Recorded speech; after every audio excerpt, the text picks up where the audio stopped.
Assalamualaikum warahmatullahi wabarakatuh. Perkenalkan, nama saya Ahmad Sulaiman, NPM 1981440 dari Universitas Medan Area Fakultas Teknik Prodi Arsitektur. Di sini saya akan mempresentasikan tugas UAS saya studi kelayakan.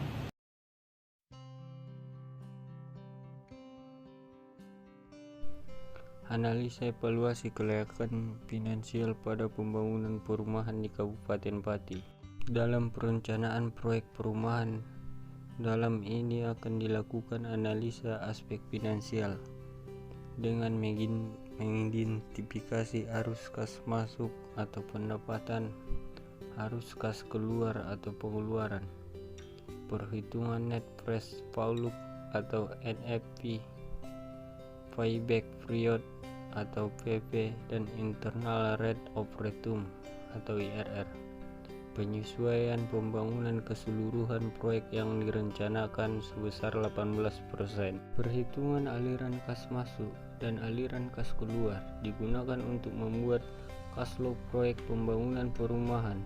Penilaian investasi dilakukan untuk masa investasi 5 tahun. Proyek pembangunan perumahan dikatakan layak apabila memiliki nilai NPV positif. Dari hasil perhitungan pada tabel 432 didapat nilai NPV sebesar 39.289.903.000 dengan nilai MR sebesar 12% dari hasil perhitungan. Diketahui payback period terjadi pada tahun kedua dan nilai dari NPV dilakukan perhitungan IRR dengan menggunakan tingkat bunga yang berbeda secara coba-coba. Hasil perhitungan NPV harus ada yang bernilai positif dan bernilai negatif. Dari hasil perhitungan didapat nilai IRR sebesar 59,66% dengan cara interpolasi dilihat pada tabel 433. Jadi IRR lebih besar MRR 12%.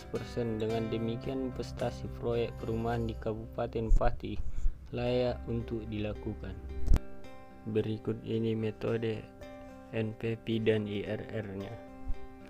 Tabel 432 perhitungan cash flow dan tabel 433 perhitungan IRR. Selanjutnya analisa pendapatan dan analisa biaya pembangunan perumahan di Kabupaten Pati. Biaya perencanaan seperti pembuatan site plan dan pengolahannya atau jalan raya dan kapling berdasarkan pada forum kompas.com. Besaran biayanya yaitu sebesar Rp1.000 sampai Rp5.000 per meter pada tahun 2012. Pada pembangunan perumahan ini, tahapan perencanaan dilakukan pada tahun 2014 dengan asumsi biaya perencanaan mengalami kenaikan 20% setiap tahunnya, sehingga besaran biaya berubah menjadi sebesar Rp1.440 sampai Rp7.200 per meter persegi. Dari lahan yang direncanakan memiliki luas 5,64 hektar dan biaya perencanaan diambil Rp7.200 per meter persegi. Jadi total biaya perencanaan yang dibutuhkan sebesar Rp406.080.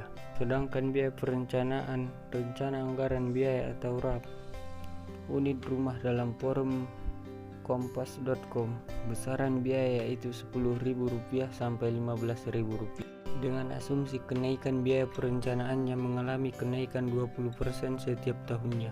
Jadi besaran biaya perencanaan di tahun 2014 menjadi Rp14.400 sampai Rp21.600 per meter perseginya. Dengan tipe unit rumah yang direncanakan yaitu tipe 36 atau 72 dan 45 atau 98, dan biaya perencanaan diambil Rp21.600 per meter persegi. sehingga biaya perencanaan untuk tipe 36 atau 72 sebesar Rp777.600 dan untuk tipe 45 atau 98 sebesar Rp972. Karena di dalam perumahan ini hanya ada 2 tipe rumah saja, maka biaya cukup sekali saja untuk mewakili keseluruhan jumlah unit rumah. Dan biaya perencanaan bangunan fasilitas sosial diasumsikan sama dengan biaya perencanaan rumah, akan tetapi diambil sebesar 14.400 meter persegi. Bangunan fasilitas berupa sekolah, taman kanak-kanak dengan luas 200 meter persegi, rumah ibadah seluas 150 meter persegi, dan taman bermain tidak dihitung biaya perencanaan karena hanya berupa halaman terbuka, sehingga biaya sekolah TK dan rumah ibadah menjadi sebesar Rp1.880.000 dan Rp2.160.000. Total biaya perencanaan yang dibutuhkan sebesar Rp412.869.600. Rekapitulasi biaya perencanaan ini dapat dilihat pada tabel 4.16. Selanjutnya, dari penjualan unit rumah per tahunnya diperoleh nilai pendapatan tahunan. Harga penjualan rumah akan mengalami kenaikan pada setiap tahunnya. Kenaikan harga bangunan diasumsikan sebesar 20% dan harga tanah sebesar 10% dari tahun sebelumnya. Harga jual dihitung 120% dari biaya bangunan rumah dan biaya tanah. Biaya tanah pada tahun 2014 sebesar Rp1 juta per meter persegi. Perhitungan harga jual rumah terdapat pada tabel 4.19. Perhitungan pendapatan dari perumahan yang direncanakan dapat dilihat pada tabel 4.20. Berikutnya kesimpulan. Dari seluruh tahapan perencanaan perumahan dan analisa kelayakan finansial yang telah dilakukan, maka dapat diambil kesimpulan sebagai berikut. 1. Perencanaan perumahan dengan set plan yang direncanakan didapat jumlah unit rumah dengan tipe 36 atau 72 sebanyak 196 unit dan tipe 45 atau 98 sebanyak 179 unit seluas 40% dari lahan yang digunakan untuk prasarana lingkungan perumahan yang terdiri dari jalan, drainase, sekolah TK, rumah ibadah, dan taman bermain.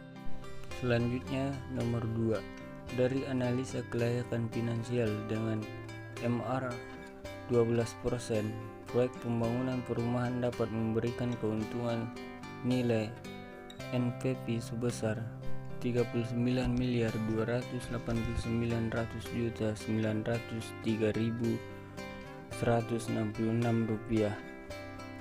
Payback period pada tahun kedua dan nilai IRR 59,66%. Selanjutnya saran. 1. Metode yang digunakan dalam menilai kelayakan finansial masih sebatas metode NPV, payback period, dan IRR. Nomor 2. Perencanaan set plan belum memperhitungkan alternatif pemetaan posisi bangunan dan prasarana lingkungan yang mungkin bisa menghasilkan jumlah unit rumah yang lebih banyak. Nomor 3. Untuk perencanaan selanjutnya yang sejenis dapat dilakukan perhitungan perubahan biaya investasi dan perubahan tingkat pendapatan yang dapat mempengaruhi nilai kelayakan proyek.